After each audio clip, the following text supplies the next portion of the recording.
Saya sampaikan semua Kementerian Keuangan yang bertugas apakah dia menjadi komisaris atau pengawas BLU harus dimonitor dia kerja apa. Bukannya di sana kemudian dia menikmati jabatan. Kami evaluasi dia menjalankan tugas apa enggak. Dia mengawasi dari BUMN atau BLU yang diawasi itu atau tidak. Kan itu yang disebut corporate governance. Jadi Mas Andi, pertama, mengikuti tata kelola corporate governance, tata kelola keuangan negara. Kita melakukan itu. Masalah bahwa tugas-tugas ini memberikan konsekuensi harus tetap azas yang tadi kepantasan. Kalau BUMN ini rugi dan saya harus melakukan PMN, saya akan tanya dulu, apa yang salah? Siapa yang membuat kenapa BUMN ini harus mendapatkan PMN? Apakah itu adalah karena pengawasan lemah atau karena dia memang harus menjalankan misi negara yang memang pemerintah harus memasukkan dana lebih. Jadi poin saya adalah kita mendudukkan semuanya satu persatu. Dan memang saya akui masalah keuangan negara itu sangat rumit.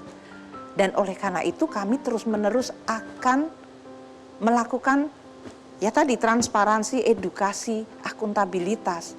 Nggak gampang tapi harus dilakukan. Karena rakyat akan mudah sekali seperti yang dalam forum hari ini aja antara Mas Andi sama saya. Pertanyaan banyak sekali tuh. Ya. Dan semuanya bisa saja kemudian merembet kemana-mana. Saya memahami perasaan masyarakat tadi. Tapi saya juga mengatakan ya udah kita kerjakan lagi, kita perbaiki. Saya selalu mengatakan kalau ada aturannya kita lakukan dengan baik. Dan tadi asas kepantasan dan kepatutan menurut saya sesuatu yang tidak berlebihan untuk kita penuhi Mas Andi. Dalam situasi hari ini, ya kita harus berjalan secara patut aja sebagai pejabat negara. Sebagai orang yang mengelola keuangan negara. Baik, nah sekarang ada gerakan untuk memboikot pajak. Mendorong orang untuk jangan bayar pajak, karena pajak kita dipakai bermewah-mewahan oleh petugas pajak. Kemudian diikuti dengan pertanyaan, pajak kita ini dipakai untuk apa aja sih sebenarnya? Oke, kita mengumpulkan pajak tahun lalu sekitar 1.750 triliun. Ini oleh 44.000 karyawan kita dipajak. Total penerimaan kita lebih dari 2.500 triliun. Ada dari bea cukai, ada penerimaan negara bukan pajak, gitu ya. Masyarakat menanyakan untuk apa, makanya kami sering mengupload.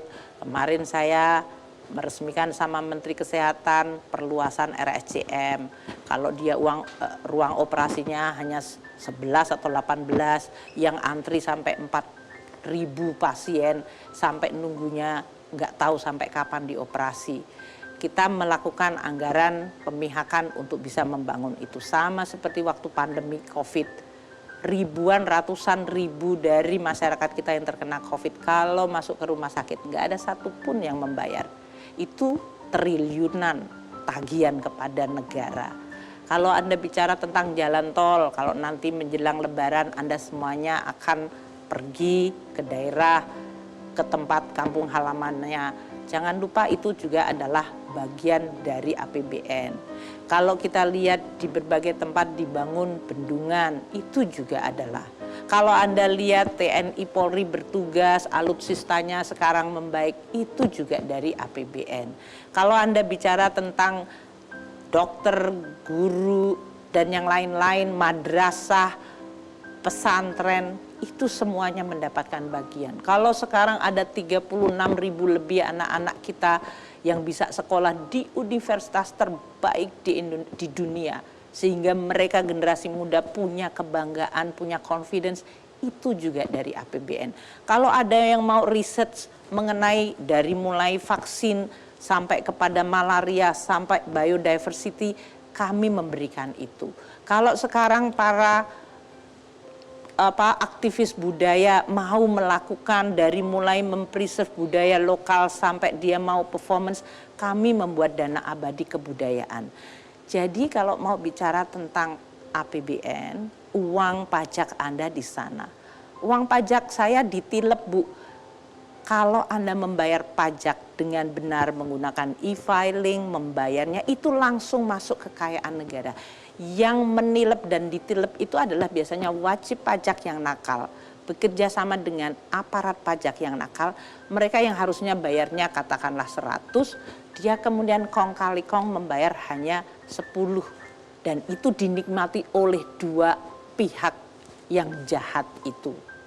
Itulah yang uang pajak yang hilang. Tapi kalau Mas Andi bayar pajak, saya bayar pajak, itu langsung kepada kas negara yang ada di Bank Indonesia langsung sebagai pemegang kas negara. Setiap pengeluaran kita keluarkan berdasarkan dokumen anggaran. Dari membantu masyarakat miskin, kemarin Bu Risma, lansia, orang-orang yang pendapatannya tidak memadai, sampai kepada seluruh pembangunan infrastruktur satelit, waktu terjadi pandemi, seluruh internet digratiskan, itu semuanya adalah menggunakan uang pajak yang Anda bayarkan. Baik, pertanyaan penutup. Jadi pelajaran apa yang diambil oleh Anda sebagai Menteri Keuangan dan jajaran di Kementerian Keuangan atas kasus gonjang-ganjing terakhir ini? Kepercayaan dan kredibilitas itu membangunnya lama dan sangat sulit. Bisa hilang hanya dalam waktu semalam, 1 menit. Dan itu tidak selalu harus membuat kita menyerah. Kalau kita melihat betapa sangat rusaknya dampak dari kasus ini, kita boleh menyesal, kita boleh marah, kita boleh emosi. Tapi itu tidak seharusnya kekecewaan dan kemarahan itu membuat kita berhenti. Jadi kita mulai lagi membangun proses lama, painful, untuk membangun lagi reputasi.